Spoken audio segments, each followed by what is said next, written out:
This is the second in a two-part video series on running the generator. It's very important to watch the first part and to actually carry out those moves before you do anything here, because the power to the outside, to the hydro line, has to be cut off before you get the generator going. So here on the wall is the receptacle that you're going to plug the generator power into. This is the generator box. I've moved it off its moorings a bit so we can see what's going on, and that's what you'd have to do when you're going to run the generator, but you just lift it and move to the left. The first thing, this is the propane tank, and you need to turn this counterclockwise all the way. I'm not doing it now. To get the propane flowing, and you need to hit that button there. Just push on there, and that will start the generator. Or it won't start the generator. If it revs but doesn't start, it's because the choke is not on. I'll show in a moment how you get the choke switched on. If it does start but starts to judder, that means the choke was on, but now it's time to turn it off, because the choke should only be on for a short bit, like half a minute or so after you've started the generator. So let's say you've pressed that button and it doesn't start.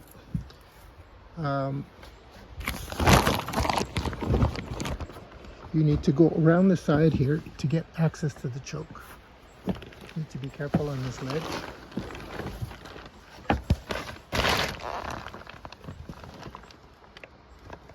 That's the choke handle there with a ribbon on it. And so the ribbon's just to easily find it. You just take your finger and push on that lever to one side or the other, whichever way it'll go.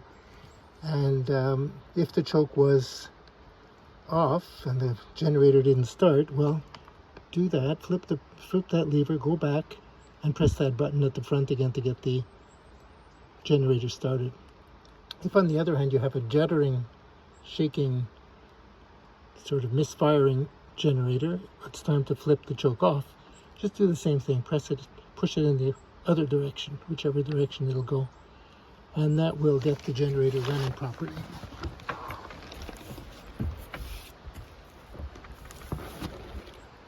Once that's been done,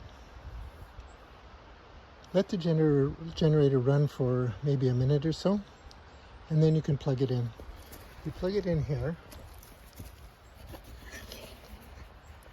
That red dot is to help you align the plug with the receptacle. The plug is actually here, this blue one.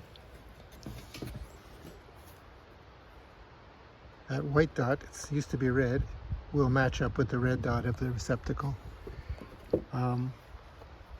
You're now sending power into the house. The generator powers the following things: the two fridges, and you can set up a lamp also with the little power bar that's attached to that's beside the fridge, I think, in the new section.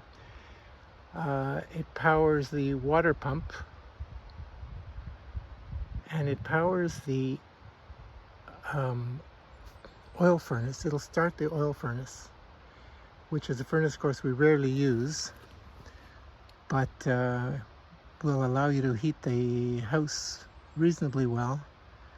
You need to go to the thermostat in the living room of the new section and flip it on, turn it on. I'm not sure if I've shown that before, but it's pretty straightforward. You just turn on heat, I think it is, and you'll hear the furnace click on.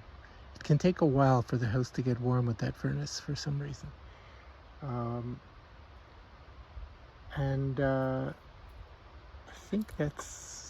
think that's pretty well it. Once you're done and the power comes back, this is important, you need to come back out here and reverse what was done before you go back into the house and go to the electrical panel to set things back as they were, as I show you in the first video. So you come out here, you pull the plug out of there first, and you turn off the generator. I think the easiest way is just to go back to the propane tank and shut off propane to the generator, and that'll stop it. I believe that's all that needs to be said about how to run the generator.